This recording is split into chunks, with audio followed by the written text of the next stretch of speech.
All right, let's get right into it. There's this narrow sliver of water in the Middle East that, believe it or not, has the entire global economy by the throat. It's a place of incredible power, but also surprisingly shocking beauty. It's a critical lifeline that most of us, we just see it as a thin blue line on a map. Today, we're diving deep into the Strait of Hormuz, a place where just one wrong move could literally dim the lights in cities thousands of miles away. So let's start with just one single staggering number, 21%. That is the percentage of the entire world's daily oil consumption that flows through this one passage. I mean, just think about that for a second. 1/5 of the energy that powers our cars, our factories, our lives, all of it is squeezed through this tiny geographic bottleneck every single day. So yeah, this isn't just some shipping lane, it is the world's energy jugular. This little body of water acts as a global pressure point.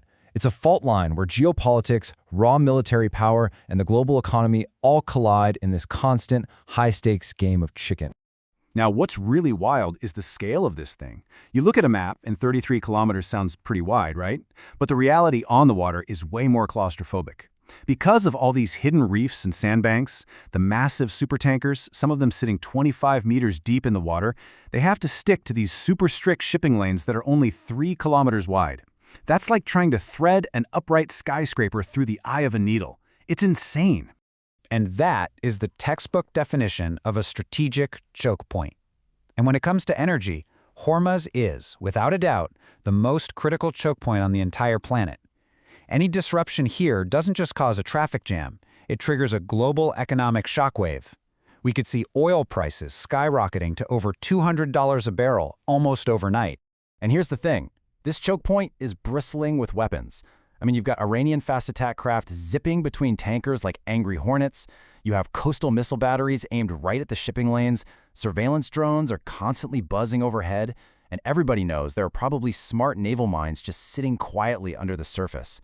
It feels less like a trade route and more like a military zone on hair-trigger alert. And this just perfectly captures the human cost of all that tension. For the crews on these giant ships, that 12-hour trip is absolutely nerve-wracking. They know every single move is being watched, every radio call is being analyzed. One captain described the journey as the longest, most stressful afternoon of his life, because one tiny little navigation mistake could easily be misinterpreted as a hostile act. Okay, so let's just shift gears completely for a moment. We've seen the tension, the military hardware, the insane economic stakes, but what if I told you that hiding in plain sight, right in the middle of this high-pressure corridor, is one of the most surreal and beautiful landscapes on Earth? Yep, beyond all the warships and the radar screens, there is another Hormuz. It's a world of Martian red sands, floating forests, and ancient geological wonders that exist completely outside of the 24-hour news cycle. Welcome to Hormuz Island. Seriously, look at this. The ground here is this shocking, deep crimson color. It's so rich in iron oxide that when the waves crash on the shore, it looks like they're bleeding red ink. And get this, the local red soil, they call it jalak, is actually used as a spice in their cooking. It's one of the only places on Earth where you can literally taste a mountain. And just next door, you've got Qshim Island, which is the Middle East's first UNESCO Global Geopark. This place is basically an open-air museum of geology. You've got Stars Valley, where the wind whistles through these stone pillars, making these eerie, ghostly sounds. There's the Hara Forest, where mangrove trees are actually adapted to filter and drink salt water. And underneath it all is Namakdan Cave, the longest salt cave on the entire planet. It's truly an otherworldly place. But the richness of this region isn't just geological. I mean, its strategic importance? That is nothing new. For centuries, this strait has been a stage for empires, a hub for trade, and a cradle for some pretty incredible human ingenuity. You know, long before anyone cared about oil, this was a nexus for the spice and silk trades. Then, in the 16th century, the Portuguese showed up and built these massive fortresses to control the flow of wealth. Jump to the 19th century, and the British Empire is running its first submarine telegraph cable right through here to connect London with India. The players always change, but the game, controlling this passage, it stays the same. And right in the middle of all this high-stakes history, a living heritage continues. On Qshm Island, master craftsmen build these enormous wooden vessels called lenge boats. Here's the amazing part. They use no blueprints, no computers. The entire design is stored in their memory, passed down from one generation to the next. This skill is so unique, so incredible, it's actually recognized by UNESCO. And here's a great little piece of trivia for you. The English phrase, going round the bend, for going crazy, it was actually born right here. It came from British soldiers who were stationed on this tiny rock called Telegraph Island back in the 1860s. The crushing heat, which could top 120 degrees, and the intense, mind-numbing isolation of guarding this remote outpost, it literally drove them mad. So, how do we square this? How do you bring these two completely different worlds together? On one hand, you have the high-stakes, high-tech world of global energy security, and right alongside it, you have these timeless traditions and communities living by the rhythm of the tides. This is the fragile, incredible balance of Hormuz. Just think about this contrast for a second.